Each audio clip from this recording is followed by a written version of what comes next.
The NUNDA, eater of people. Once upon a time, there lived a sultan, king, who loved his garden dearly and planted it with trees and flowers and fruits from all parts of the world.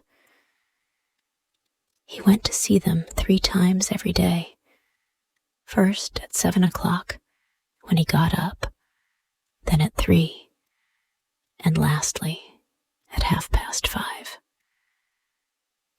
There was no plant and no vegetable which escaped his eye, but he lingered longest of all before his one date tree. Now the sultan had 7 sons. 6 of them he was proud of, for they were strong and manly, but the youngest he disliked, for he spent all his time among the women of the house. The sultan had talked to him, and he paid no heed.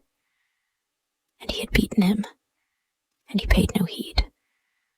And he had tied him up, and he paid no heed, till at last his father grew tired of trying to make him change his ways, and let him alone. Time passed, and one day the sultan, to his great joy, saw signs of fruit on his date tree, and he told his vizier, "My date tree is bearing." And he told the officers, "My date tree is bearing." And he told the judges, "My date tree is bearing." And he told all the rich men of the town. He waited patiently for some days till the dates were nearly ripe, and then he called his 6 sons and said, "One of you must watch the date tree till the dates are ripe, for if it is not watched, the slaves will steal them, and I shall not have any for another year." And the eldest son answered, "I will go, father." And he went. The first thing the youth did was to summon his slaves and bid them beat drums all night under the date tree, for he feared to fall asleep. So the slaves beat the drums, and the young man danced till 4 o'clock. And then it grew so cold he could dance no longer, and one of the slaves said to him, "It is getting light. The tree is safe. Lie down, master, and go to sleep." So he lay down and slept, and his slaves slept likewise. A few minutes went by, and a bird flew down from a neighboring thicket and ate all the dates without leaving a single one. And when the tree was stripped bare, the bird went as it had come. Soon after, one of the slaves woke up and looked for the dates, but there were no dates to see. Then he ran to the young man and shook him, saying, "Your father set you to watch the tree, and you have not watched, and the dates have all been eaten by a bird." The lad jumped up and ran to the tree to see for himself, but there was not a date anywhere, and he cried aloud, "What am I to say to my father? Shall I tell him that the dates have been stolen, or that a great rain fell and a great storm blew? But he will send me to gather them up and bring them to him, and there are none to bring. Shall I tell him that Bedouins drove me away, and when I returned, there were no dates?" And he will answer, "You had slaves. Did they not fight with the Bedouins? It is the truth that will be best, and that will I tell him." Then he went straight to his father and found him sitting in his veranda with his 5 sons round him. And the lad bowed his head. "Give me the news from the garden," said the Sultan. And the youth answered, "The dates have all been eaten by some bird. There is not one left." The Sultan was silent for a moment. Then he asked, "Where were you when the bird came?" The lad answered, "I watched the date tree till the cocks were crowing and it was getting light. Then I lay down for a little and I slept. When I woke, a slave was standing over me and he said, 'There's not one date left on the tree.' And I went to the date tree and saw it was true. And that is what I have to tell you." And the Sultan replied, "A son like you is only good for eating and sleeping. I have no use for you. Go your way, and when my date tree bears again, I will send another son. Perhaps he will watch better." So he waited many months, till the tree was covered with more dates than any tree had ever borne before. When they were near ripening, he sent one of his sons to the garden, saying, "My son, I am longing to taste those dates. Go and watch over them, for today's sun will bring them to perfection." And the lad answered, "My father, I am going now, and tomorrow, when the sun has passed the hour of 7, bid a slave come and gather the dates." "Good," said the Sultan. The youth went to the tree and lay down and slept. And about midnight he arose to look at the tree, and the dates were all there, beautiful dates, swinging in bunches. "Ah, my father will have a feast indeed," thought he. "What a fool my brother was not to take more heed. Now he is in disgrace, and we know him no more. Well, I will watch till the bird comes. I should like to see what manner of bird it is." And he sat and read till the cocks crew, and it grew light, and the dates were still on the tree. "Oh, my father will have his dates. They are all safe now," he thought to himself. "I will make myself comfortable against this tree." And he leaned against the trunk, and sleep came on him. And the bird flew down and ate all the dates.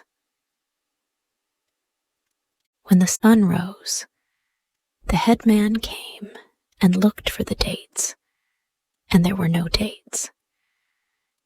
And he woke the young man and said to him, "Look at the tree."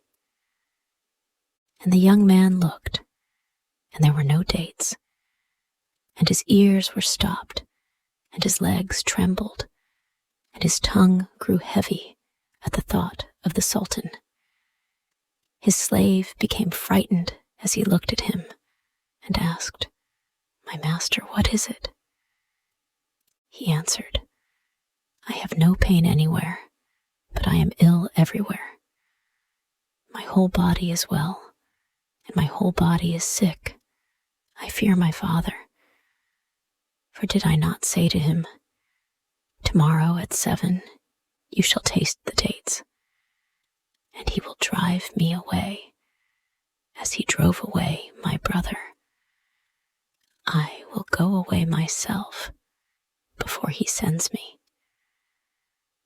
Then he got up and took a road that led straight past the palace, But he had not walked many steps before he met a man carrying a large silver dish covered with a white cloth to cover the dates.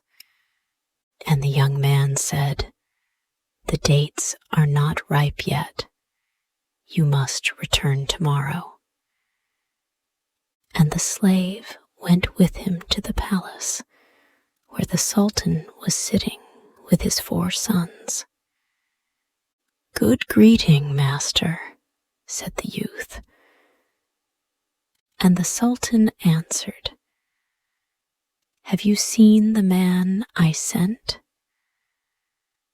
"I have, master, but the dates are not yet ripe." But the sultan did not believe his words and said, "This 2nd year I have eaten no dates because of my sons. Go your ways. You are my son no longer." And the sultan looked at the 4 sons that were left him and promised rich gifts to whichever of them would bring him the dates from the tree. But year by year passed, and he never got them. One son tried to keep himself awake with playing cards.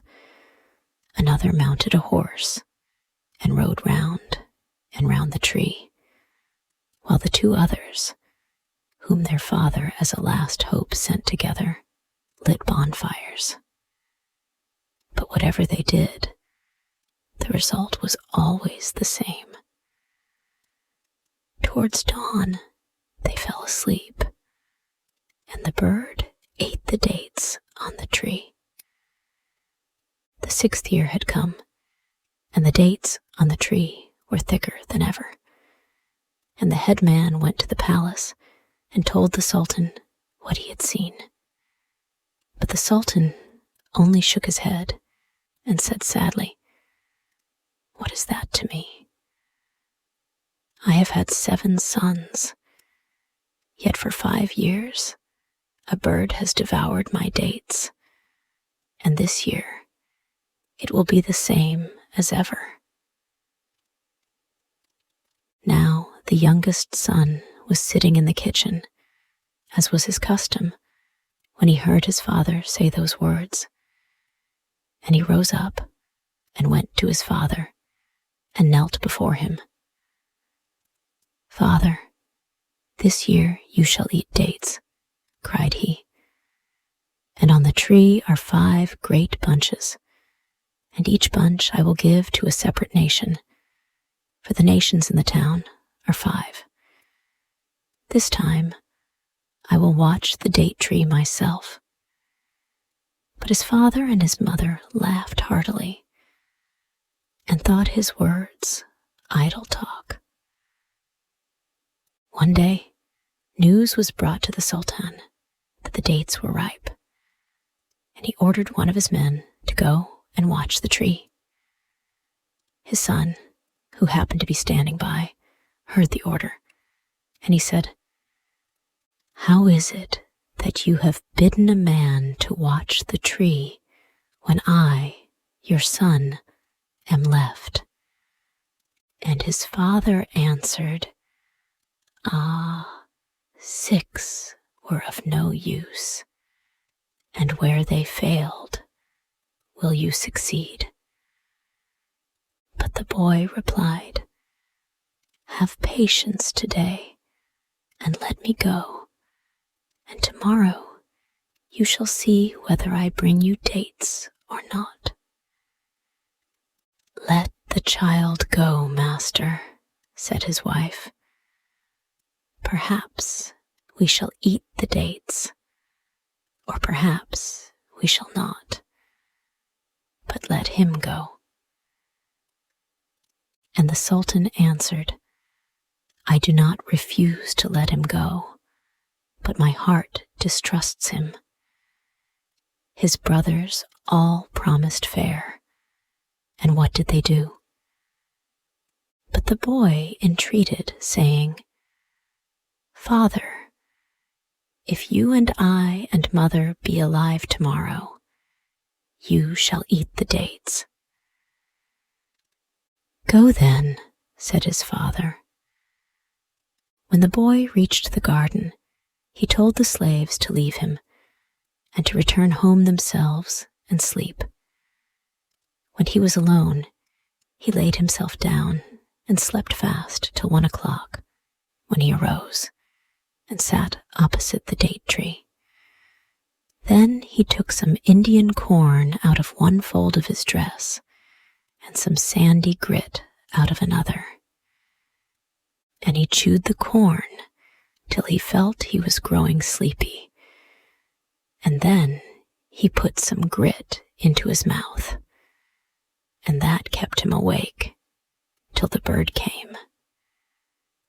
It looked about at first without seeing him, and whispering to itself, "There is no one here," fluttered lightly onto the tree and stretched out his beak for the dates.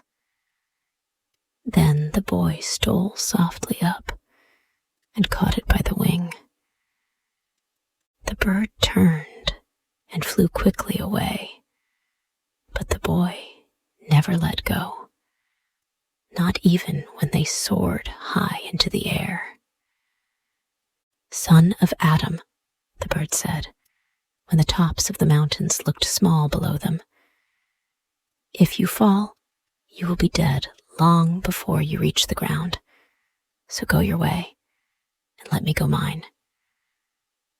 But the boy answered, "Wherever you go, I will go with you. You cannot get rid of me." "I did not eat your dates," persisted the bird, "and the day is dawning. Leave me to go my way." But again the boy answered him, "My 6 brothers are hateful to my father, because you came and stole the dates. And today my father shall see you, and my brothers shall see you, and all the people of the town, great and small, shall see you, and my father's heart will rejoice. Well, if you will not leave me, I will throw you off," said the bird. So it flew up higher still, so high that the earth shone like one of the other stars. "How much of you will be left if you fall from here?" asked the bird. "If I die, I die," said the boy, "but I will not leave you." And the bird saw it was no use talking, and went down to the earth again. "Here you are at home, so let me go my way," it begged once more. "Or at least make a covenant with me." "What covenant?" said the boy. "Save me from the sun," replied the bird, "and I will save you from rain." "How can you do that? And how can I tell if I can trust you?" "Pull a feather from my tail and put it in the fire, and if you want me, I will come to you wherever I am." And the boy answered, "Well, I agree. Go your way. Farewell, my friend. When you call me, if it is from the depths of the sea, I will come." The lad watched the bird out of sight. Then he went straight to the date tree. And when he saw the dates, his heart was glad, and his body felt stronger, and his eyes brighter than before. And he laughed out loud with joy, and said to himself, "This is my luck, mine, sit in the kitchen. Farewell, date tree, I am going to lie down. What ate, you will eat you no more. The sun was high in the sky before the headman, whose business it was, came to look at the date tree, expecting to find it stripped of all its fruit. But when he saw the dates so thick that they almost hid the leaves, he ran back to his house and beat a big drum till everybody came running. And even the little children wanted to know what had happened. "What is it? What is it, headman?" cried they. "Ah, it is not a son that the master has, but a lion. This day Sid in the kitchen has uncovered his face before his father." "But how, headman?" "Today the people may eat the dates." "Is it true, headman?" "Oh yes, it is true. But let him sleep till each man has brought forth a present. He who has fowls, let him take fowls. He who has a goat, let him take a goat. He who has rice, let him take rice." And the people did as he had said. Then they took the drum and went to the tree where the boy lay sleeping. And they picked him up and carried him away, with horns and clarionets and drums, with clappings of hands and shrieks of joy, straight to his father's house.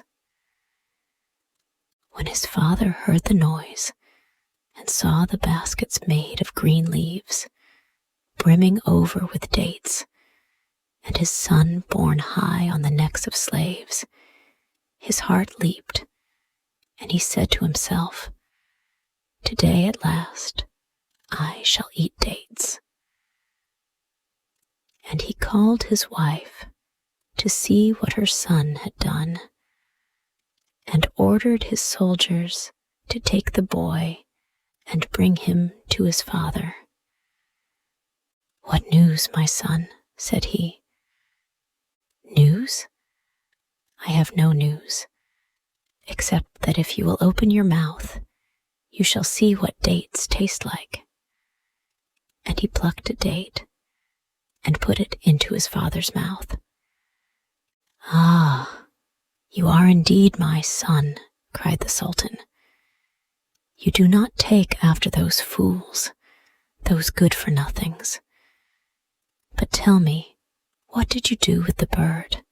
For it was you, and you only, who watched for it."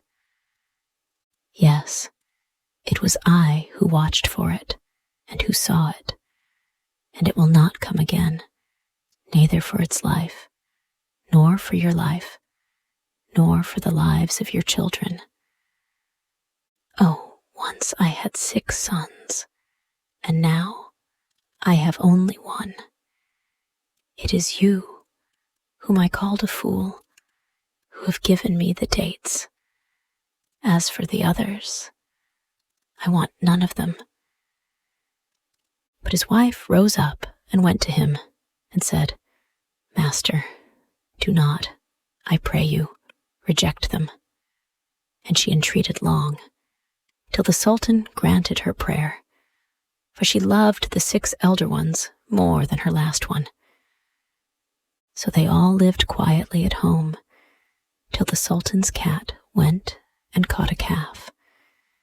And the owner of the calf went and told the Sultan, but he answered, "The cat is mine, and the calf mine." And the man dared not complain further. 2 days after, the cat caught a cow, and the Sultan was told, "Master, the cat has caught a cow." But he only said, "It was my cow and my cat." And the cat waited a few days, and then it caught a donkey, and they told the Sultan, "Master, the cat has caught a donkey. And he said, my cat and my donkey. Next it was a horse, and after that a camel. And when the Sultan was told, he said, you don't like this cat and want me to kill it. And I shall not kill it. Let it eat the camel. Let it even eat a man. And it waited till the next day and caught someone's child. And the Sultan was told, the cat has caught a child. And he said, the cat is mine and the child mine. Then it caught a grown-up man. After that, the cat left the town and took up its abode in a thicket near the road. So if anyone passed, going for water, it devoured him. If it saw a cow going to feed, it devoured him. If it saw a goat, it devoured him. Whatever went along that road, the cat caught and ate. Then the people went to the Sultan in a body and told him of all the misdeeds of that cat. But he answered as before, the cat is mine, and the people are mine. And no man dared kill the cat, which grew bolder and bolder, and at last came into the town to look for its prey. One day the Sultan said to his 6 sons, I am going into the country to see how the wheat is growing, and you shall come with me. They went on merrily along the road, till they came to a thicket, when out sprang the cat, and killed 3 of the sons. The cat! The cat! Shrieked the soldiers who were with him. And this time the Sultan said, seek for it and kill it. It is no longer a cat, but a demon. And the soldiers answered him, did we not tell you, master, what the cat was doing? And did you not say, my cat and my people? And he answered, true, I said it. Now the youngest son had not gone with the rest, but had stayed at home with his mother. And when he heard that his brothers had been killed by the cat, he said, let me go, that it may slay me also. His mother entreated him not to leave her, but he would not listen. And he took his sword and a spear and some rice cakes, and went after the cat, which by this time had run of to a great distance. The lad spent many days hunting the cat, which now bore the name of the NUNDA, eater of people. But though he killed many wild animals, he saw no trace of the enemy he was hunting for. There was no beast, however fierce, that he was afraid of, till at last his father and mother begged him to give up the chase after the NUNDA. But he answered, what I have said, I cannot take back. If I am to die, then I die. But every day I must go and seek for the NUNDA. And again his father offered him what he would, even the crown itself, but the boy would hear nothing, and went on his way.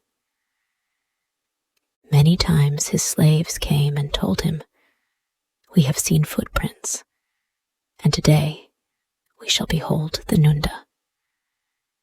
But the footprints never turned out to be those of the NUNDA. They wandered far through deserts and through forests, and at length came to the foot of a great hill. And something in the boy's soul whispered that here was the end of all their seeking, and today they would find the NUNDA. But before they began to climb the mountain, the boy ordered his slaves to cook some rice, and they rubbed the stick to make a fire.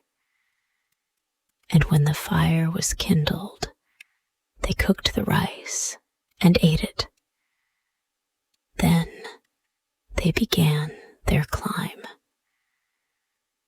Suddenly, when they had almost reached the top, a slave who was on in front cried, "Master, Master!" And the boy pushed on to where the slave stood, and the slave said, "Cast your eyes down to the foot of the mountain." And the boy looked, and his soul told him it was the NUNDA. And he crept down with his spear in his hand, and then he stopped and gazed below him. This must be the real NUNDA, thought he. My mother told me its ears were small, and this one's are small. She told me it was broad and not long, and this is broad and not long. She told me it had spots like a civet cat, and this has spots like a civet cat. Then he left the NUNDA lying asleep at the foot of the mountain and went back to his slaves. "We will feast today," he said. "Make cakes of batter and bring water." And they ate and drank. And when they had finished, he bade them hide the rest of the food in the thicket, that if they slew the NUNDA, they might return and eat and sleep before going back to the town. And the slaves did as he bade them. It was now afternoon, and the lad said, "It is time we went after the NUNDA." And they went till they reached the bottom and came to a great forest which lay between them and the NUNDA. Here the lad stopped and ordered every slave that wore 2 cloths to cast one away and tuck up the other between his legs. "For," said he, "the wood is not a little one. Perhaps we may be caught by the thorns, or perhaps we may have to run before the NUNDA, and the cloth might bind our legs and cause us to fall before it." And they answered, "Good master," and did as he bade them. Then they crawled on their hands and knees to where the NUNDA lay asleep. Noiselessly, they crept along till they were quite close to it. Then, at a sign from the boy, they threw their spears. The NUNDA did not stir. The spears had done their work, but a great fear seized them all, and they ran away and climbed the mountain. The sun was setting when they reached the top, and glad they were to take out the fruit and the cakes and the water which they had hidden away, and sit down and rest themselves. And after they had eaten and were filled, they lay down and slept till morning. When the dawn broke, they rose up and cooked more rice and drank more water. After that, they walked all round the back of the mountain to the place where they had left the NUNDA, and they saw it stretched out where they had found it, stiff and dead. And they took it up and carried it back to the town, singing as they went, "He has killed the NUNDA, the eater of people." And when his father heard the news, and that his son was come, and was bringing the NUNDA with him, he felt that the man did not dwell on the earth, whose joy was greater than his. And the people bowed down to the boy, and gave him presents, and loved him, because he had delivered them from the bondage of fear, and had slain the NUNDA.